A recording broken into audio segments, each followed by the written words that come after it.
Hey, great morning, family, friends. PD Productions coming to you live this morning. Your personal development production team. I'm Kelly Chiasson. I'm joined by my incredible partners and entrepreneurs and friends, Dr. Lester Bailey and Miss Samantha Glass. So today we are going to talk with you about positive self-talk. One of the best things that we can do for ourselves, yet seems to be one of the hardest things for people to learn. This is that inner monologue that we have with ourselves on a daily basis. When we wake up and when we go to sleep, this makes us feel good about ourselves and what's going on in our life. The optimistic voice, if you will, in our head. We all have this. This is what encourages us to look at the bright side of things. When we fall down, how do we pick ourselves up? We usually can do this with that self monologue, that positive self talk. It's a different level of, right? Not a different level, but it's oh my God, my puppy is howling in the background because there's sirens going by. But this is what allows us to recognize what might not be going the greatest. I like this. This is the self-encouragement. What's interesting is tied into, the importance of self-talk is just as important as it is to learn to do this is being the level of honesty that comes with it, where you could wake up and not feel great about certain things. So instead of waking up and telling yourself, well, I am sucking at this, you're going to choose to only talk to yourself about the things that are great, or maybe minimize the severity of certain habits and actions and things that are going on in your life with your self-talk, not really using it to its full capacity of what it's really meant for. So I like this idea of discussing what positive self-talk is, and why it's so easy but yet so hard to learn. And I would say maybe not just learning it, but learning to use it in the most honest way. That's just really, you just lay things out for yourself. They say you can't bullshit a bullshitter, excuse my language, but it goes with ourselves. So if you're going to BS yourself, you're only hurting yourself. So what does that self-talk look like? What are your intentions? What are your goals when you have that internal monologue? And if you have certain things in sight, does it really matter? How do you learn to use that self talk and self monologues to support who you really, really are and who you're really wanting to be? Samantha, you're both are, I know you both want to jump on this. Samantha, go ahead. Oh my, this is the roller coaster of my life. Yes, positive self-talk. I say it like willy-nilly, but I'll be honest, it's one of the hardest things that I think I've ever been challenged with in my life, because coming from a place of being in such a negative space, being bullied and always talked to negatively, all I knew for so long was how to do that to myself, how to talk negatively, because I muted myself. I believed what other people said. I wasn't trying to silence myself, just saying. But no, over time, if you don't understand the power of your mind, you just let everything stick to you like a sponge. And as a child, that's what happens. Everything sticks to us. And that's what happened to me in such a negative way. So I didn't understand that I could be my biggest fan. I didn't understand that I should love myself. And I didn't understand that what people were saying was just simply because they weren't happy with themselves. I didn't get it. I was a kid. Kids don't know. And they think when their parents are telling them, look, don't listen, it's not true. We just think that our parents have to say that, right? We don't understand. So that's what I faced for many, many years, and going into adulthood thinking that I'm just not good enough because that's what I would tell myself. even though the bullying stopped years and years ago. So I had to really break the sick cycle. And I had to understand that, in order to love other people, I had to love what I had, right? I had to love the imperfections. So the positive self-talk that I had to start to do was starting with simply things like, I am beautiful, I love myself, positive affirmations, telling myself how incredibly amazing I actually am and believing it, right? And look, it's not easy to believe because you don't, we're our worst critic. We don't believe it, but that's the problem. We need to believe it. We should believe it because it's true, right? So positive self-talk is such a powerful tool. And the more that you do it, the more it's a habit. And the more it's like one of those Swiffers or really high-powered vacuums that sucks all the negativity out of your subconscious mind. But I'll tell you, look, like even now, sometimes there's a break in the shield. There's a crack in the shield. And that negativity seeps through the crack.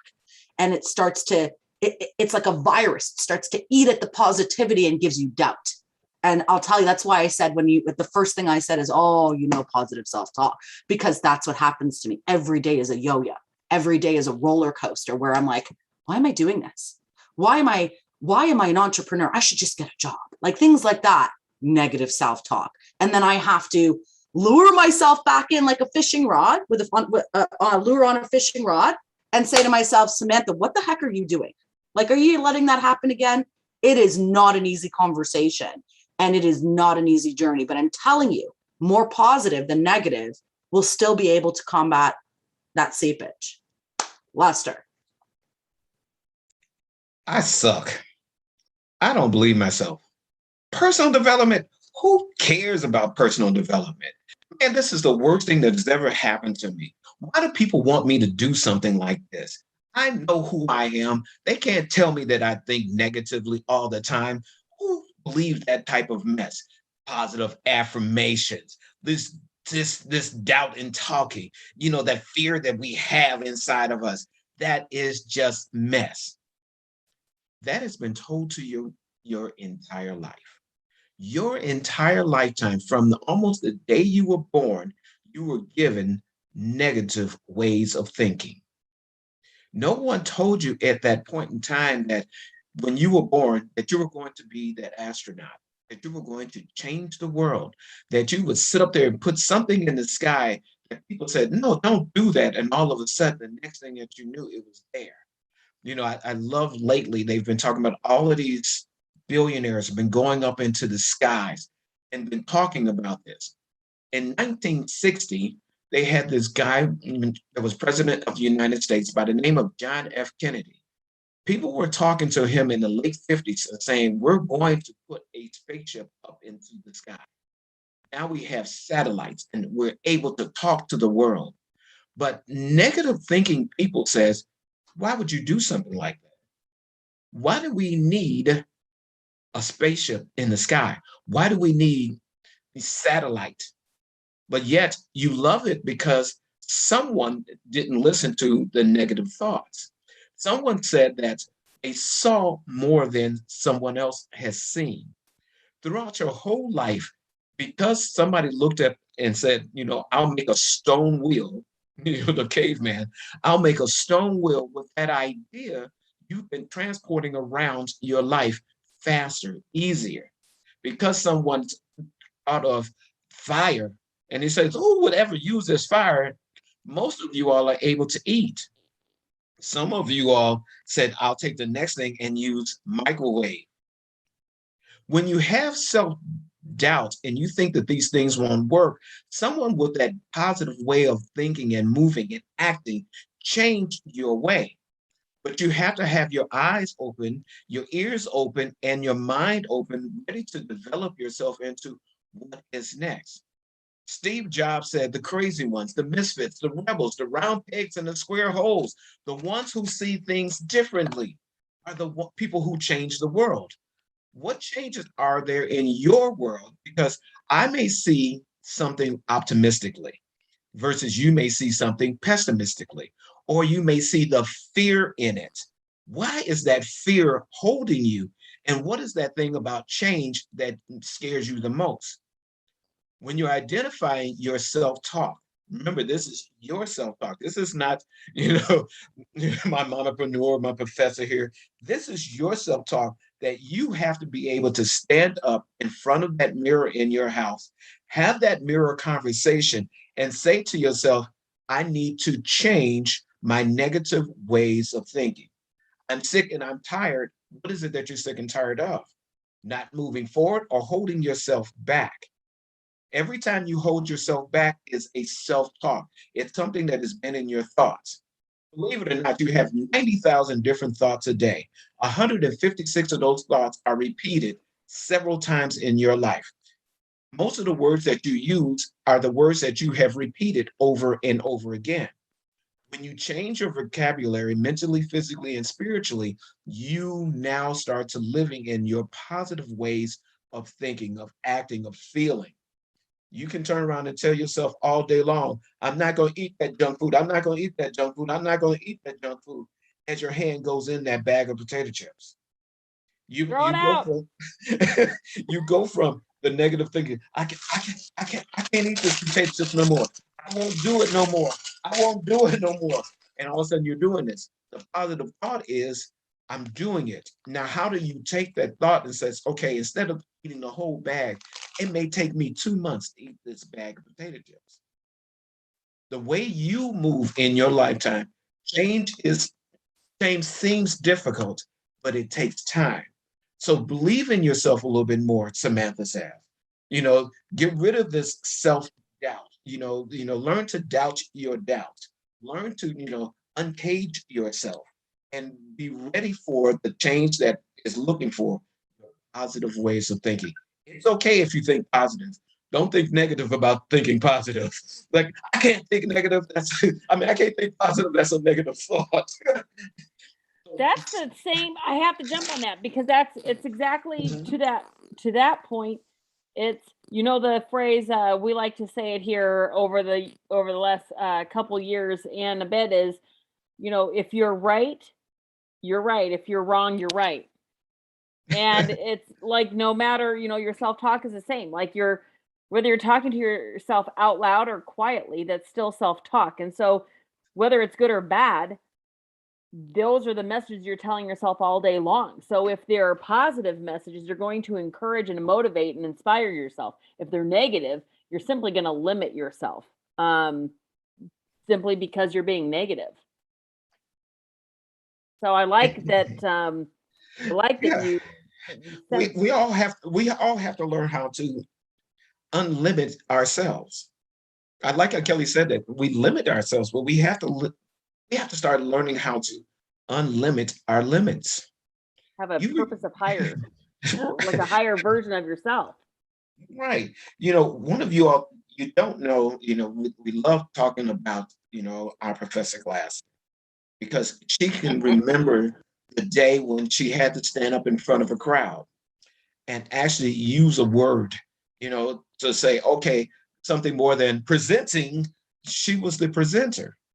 The doubt that she had about being able to speak in front of an audience, now she speaks to millions of people. All of you all are here. Ask her, is she just as nervous now or then? When she got rid of that negative way of thinking, and Professor, you can jump in at any time, is when you got rid of that negative way of thinking, how did that change your life?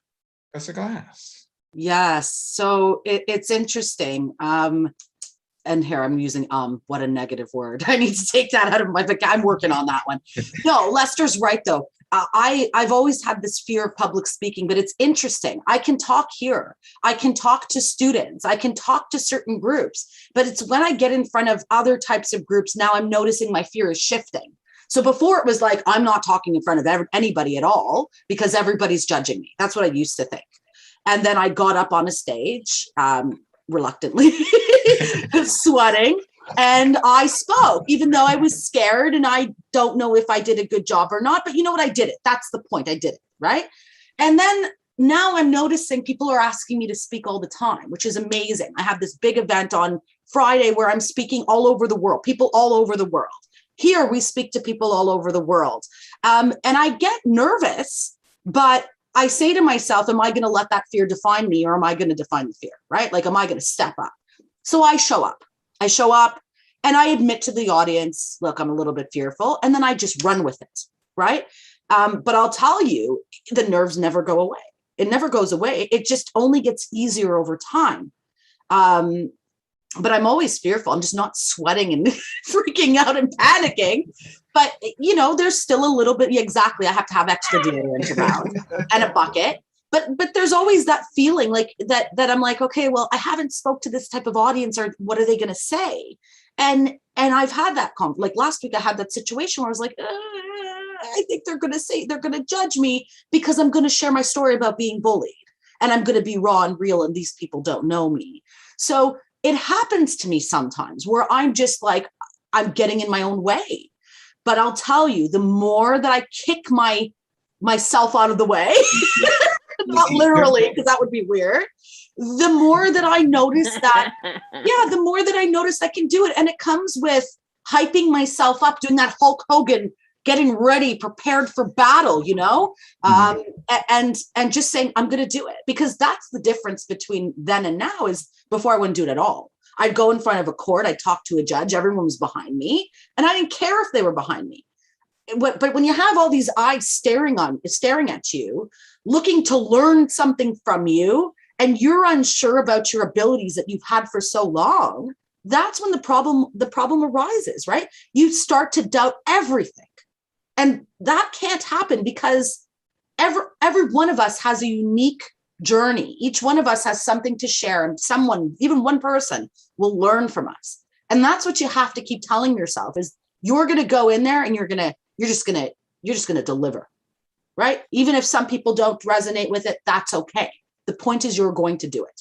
And that's what you have to keep telling yourself, right? So what Lester's saying, yeah, the journey has been rough. It's for years I didn't do it, and now I'm doing it all the time. And even now it's hard, but let's keep doing it. That's all I can tell you. Just do it, right? Feel the fear and do it anyways. Final thoughts, ladies. Final thoughts. Well, Oh, let's see. I'll say, some of the things, that internal dialogue, it's going to be around things that are big and around things that are small. So I would say, regardless, to understand that the words, we live by the words that we tell ourselves in our mind. that is so true. Oh my gosh, that's hard to follow, Kelly. It is so true. So I don't know how I'm going to come up with a final thought, but let me just try to pull something out of here. Look, the more that I visualize that positivity will come, the more that it comes. So you have to really get deep down. And if that means you have to sit with yourself in a dark room, or meditate, or stand in front of the mirror, you got to do it. And you got to find what works, because what works for me may not work for you. But try different techniques. Listen to many people speak about what's worked for them, and just try. That's all you have to do. Believe in yourself. Believe in yourself. Believe in yourself. Woo! PD Productions. Have an amazing day.